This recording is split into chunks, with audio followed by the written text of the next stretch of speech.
Welcome, everybody. Today, we're going to be speaking about control.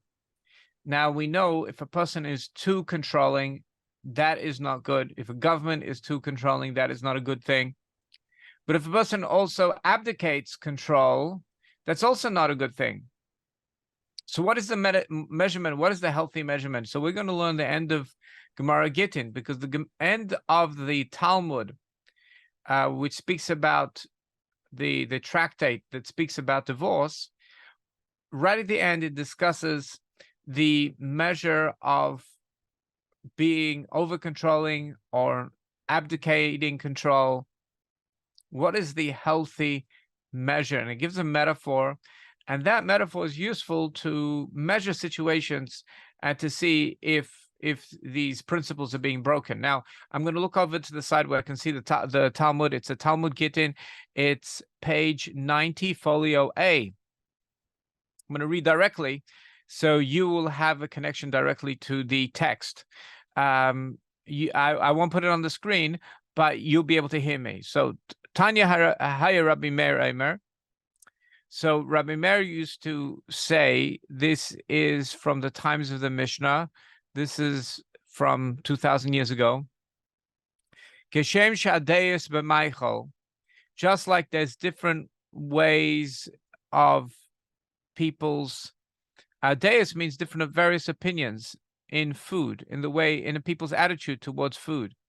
Kach deis b'nashim, so too this similar principle applies to a relationship with women, with one's wife. But we're going to also see that this very much also applies to governments. Where is their responsibility, or where are they getting involved too much? So it's like this: Yesh lacha adam shezvuv neifel l'sachese v'zerkei v'eina sheseu. There's a person that a fly falls into their cup of wine, valuable wine, and he throws away the whole wine and he doesn't drink it. V'zehi midas papas ben Yehuda. And this is the demeanor of Papas ben Yehuda. He was so protective, so controlling, so protective. They used to lock the door before his wife to leave, so that she would not see any other man. Like, in other words, he wasn't giving her any freedom or trust. He was like locking the house. He was being absolutely controlling. He was locking the house. And the end of that story was that she actually did not end up going the right direction. And that's because he was over controlling. He was like closing the house. Next one. Now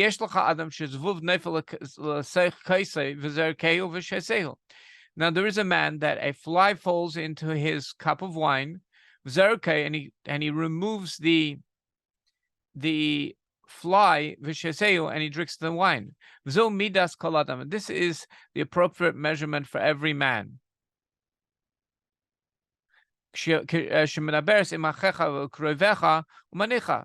That when she speaks with her brothers and her relatives, he leaves her alone. He lets her be.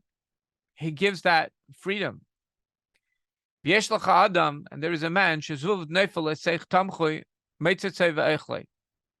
a type of person that a fly falls into his food, his cholent.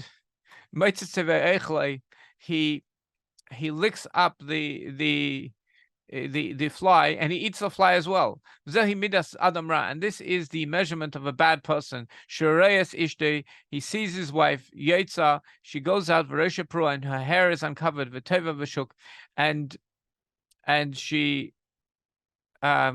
spins clothes in the street publicly. You have to lift up your hands, and the sleeves get lifted up. And her garment is open from both sides, like a sleeveless shirt, because we know the law is that it's das Yehudis is to cover the upper arms till the elbows. B'nai Noach do not need to do this, but Das Yehudis took upon themselves, the women took upon themselves to have their arms covered from till the elbow. And this fellow's wife, she has open elbows, and he doesn't care. V'rachetzes in b'nei Adam, and she even baths with men, and he ignores it. So the Gemara asks the question, what do you mean with men? That's absolutely totally inappropriate. In other words, she baths in a place where there's men around. In other words, he eats the fly. He's licking up the fly, and he's eating the fly together with the food. And that is somebody who abdicates their responsibility, because there are standards and there are expectations. So the same thing we can apply to a government. Now, what happened when a person was over-controlling? It didn't work out for her. She went the wrong direction. So there's like laws of nature. My father, Olav Shalom, used to say, we need to keep the laws of nature. There's a Gemara that says that everything is in the hands of heaven besides the fear of heaven, and also besides hot and cold. And hot and cold means the basic rules of nature, that if you are very hot and you're sweating and you run out into the cold wind, you're going to get a cold. So that's something that's not, the Gemara says, not in the hands of the heaven. You're responsible to understand those basic rules of nature. And if you transgress those rules, you took it upon yourself. It's not a punishment. You took it upon yourself to break those rules.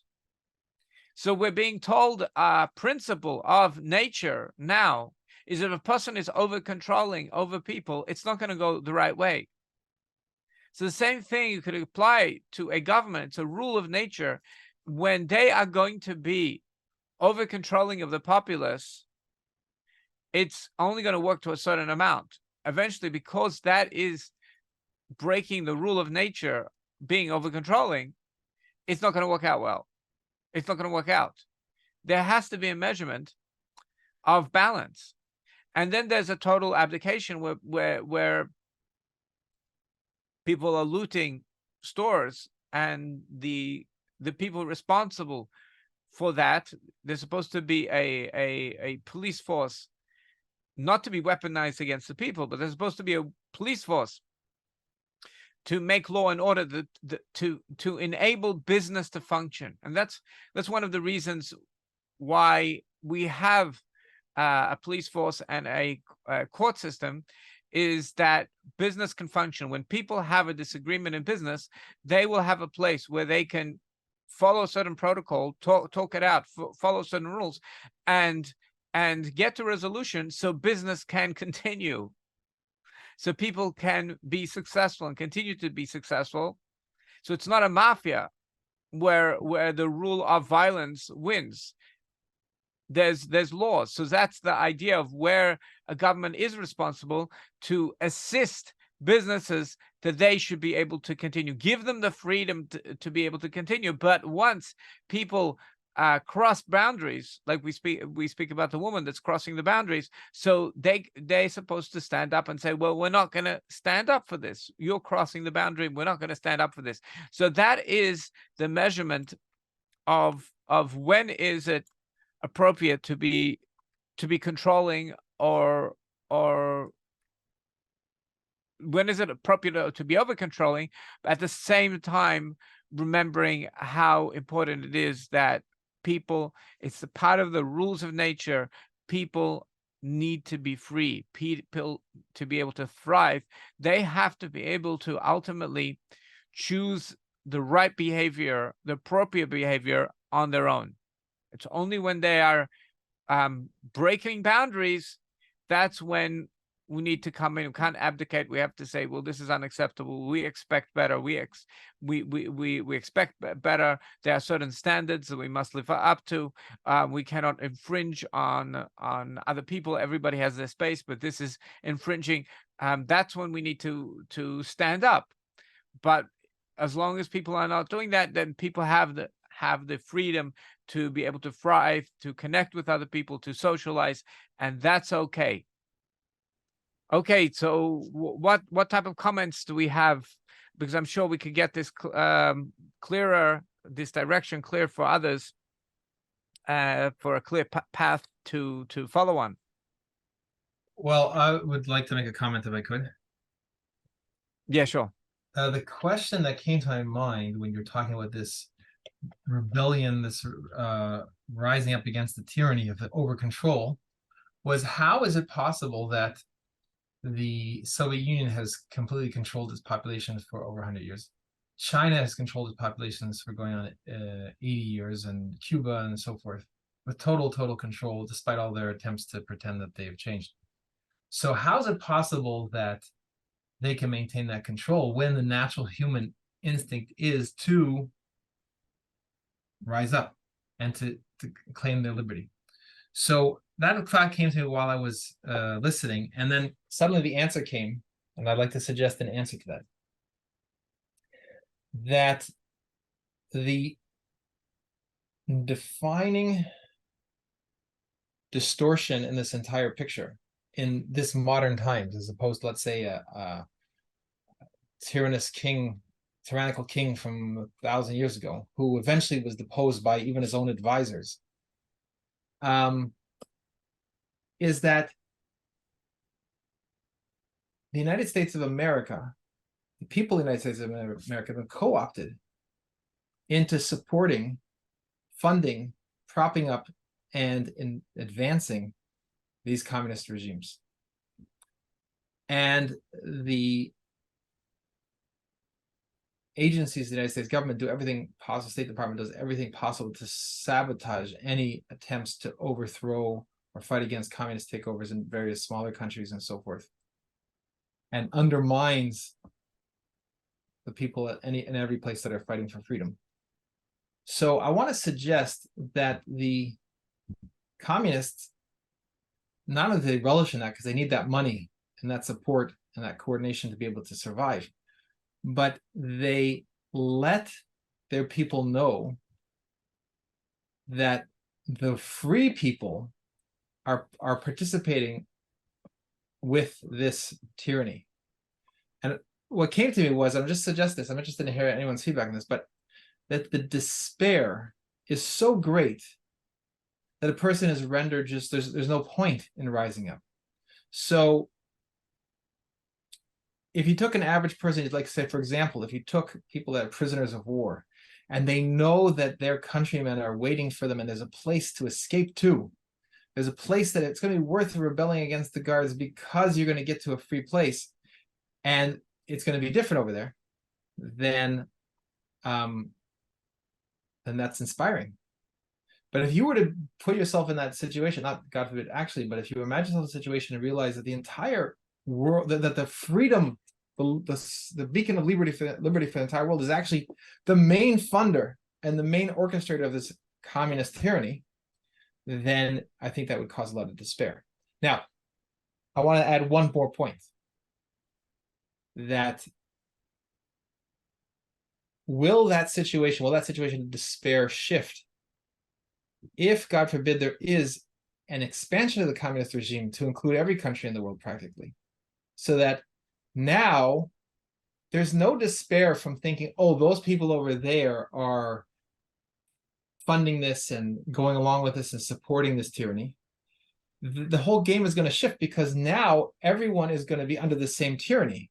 God forbid, we should never have such a thing, but the way it's being intended is that by those that fight for Malik is that every country is going to be a tyrannical regime.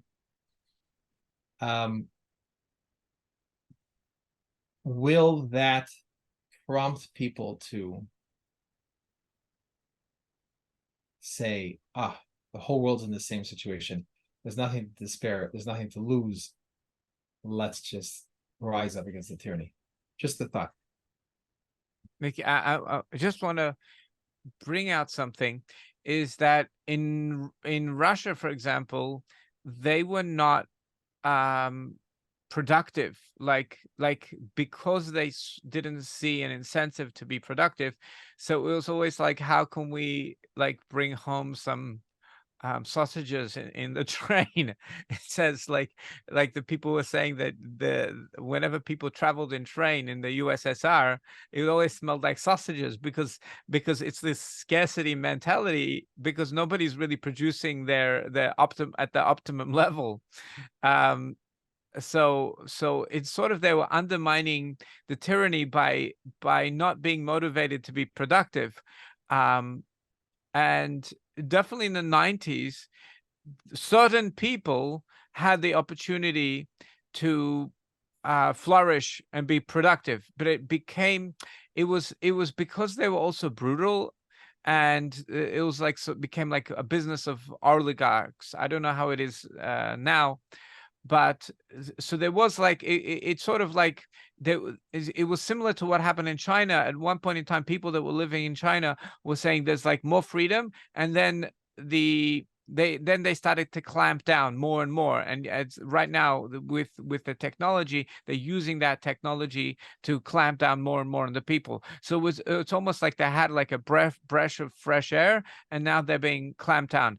I believe in Cuba, it's like it's always been the same thing. Like like they just barely have enough to eat, and they don't have the it's basically despair, because they don't have the equipment to be able to rise up and to bring freedom upon themselves. So I'm just bringing out that they may be that even the USSR realized that they can't continue this inevitably, because they will actually go bankrupt being so unproductive. So they had to like shift something in their control, and now then clamp down.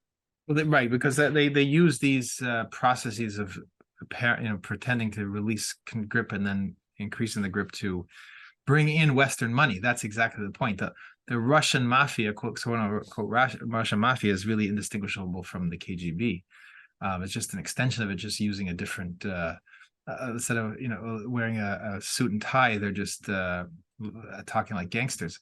But the point is that nothing changed, but they gave the impression, in order to get Western money to come in, all those quote unquote oligarchs are like contact points to bring Western money in and co-opt Westerners into the general myth of as there being some sort of perestroika, some sort of restructuring. And the perestroika is the restructuring of the West's view of the Soviet Union. It's not an actual restructuring of the Soviet Union. So what comes to me from that sausage point that you made is actually another angle on what I was suggesting earlier, is that the people in of themselves, their way of rebelling was just not to be productive. And in and of itself, the Soviet Union would have collapsed. They would have brought, just by not producing food, then there would have been no food, and people would have just started grabbing things, and there would have been total chaos. How did they maintain substance level feeding of the people so that there would not be rebellion? Was through Western aid, Western wheat, Western construction of factories, Western imports or gifts that were sent, and so forth, that Western technology, transfer of nuclear technology and so forth, that then propped it up. So it would have fallen apart. And it would have fallen apart because the people would have caused it to fall apart. But the funneling in of just enough food and a huge amount of money for military growth from the West then enabled them to prolong it as long as they have. Which brilliant. That's a brilliant. So in other words, they can't break that. This is like a law of nature. They cannot. If people are going to be over controlling, it's not going to work. It was propped it up from the outside, and that's why it was able to continue for so long. That answers the question. And that leads to another point to consider on a global scale, is if there is no functioning economy that is super productive like the United States was, able to fund all of these, prop up these communist regimes, then when the United States itself is sluggish and people are no longer motivated to produce, then there is no cash infusion that they can bring in to these places. They can't bring food in. And I'm wondering if that will also precipitate a collapse, sort of the last gasp of Amalek.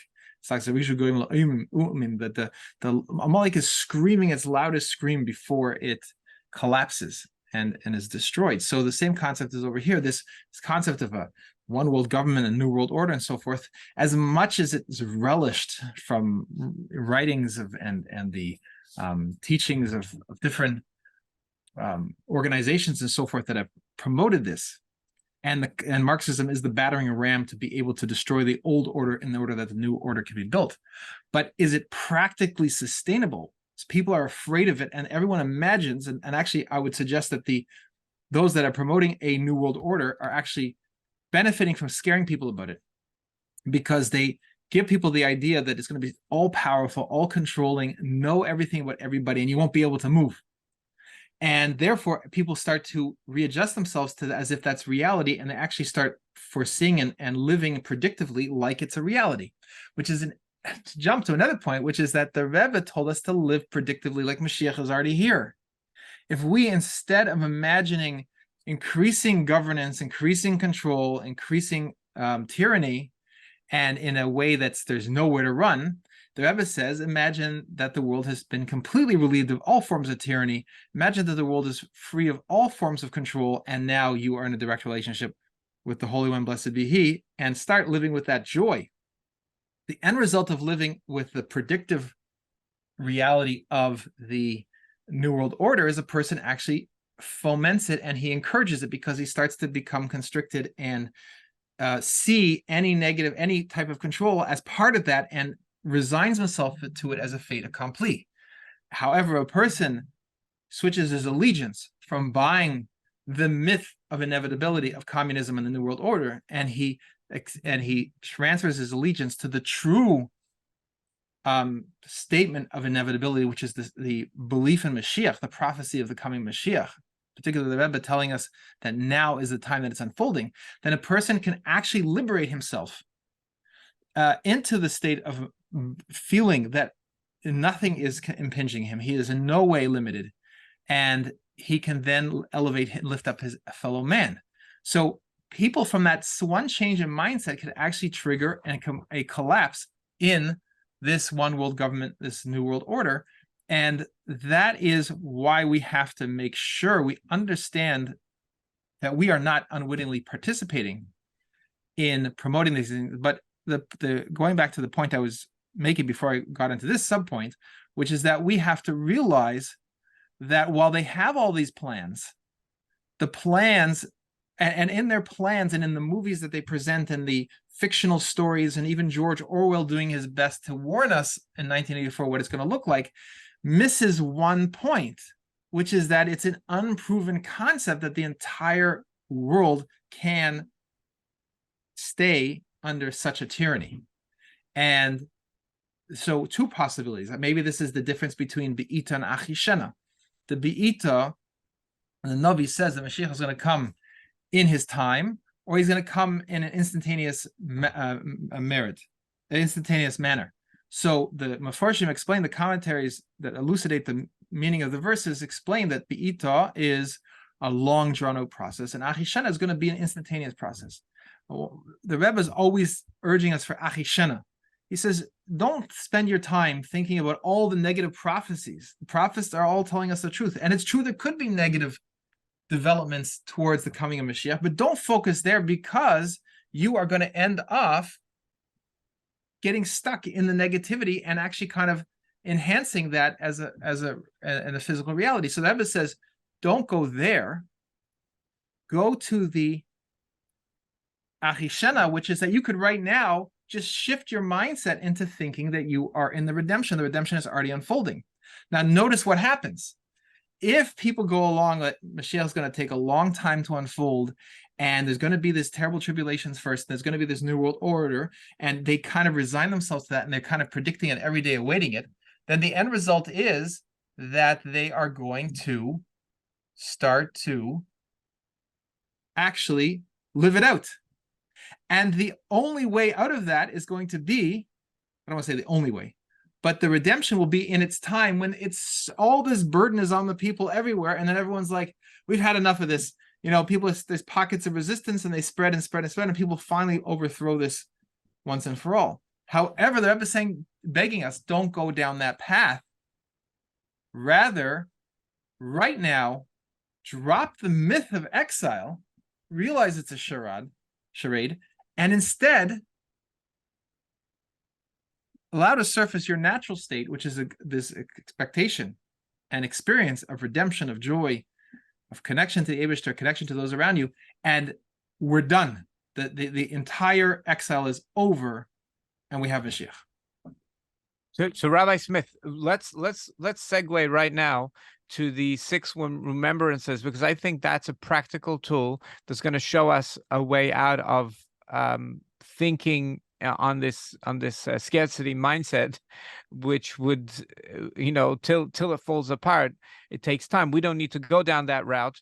We could use this 6 zichronos. I'm gonna stop the recording and start up again. I'm gonna go through them.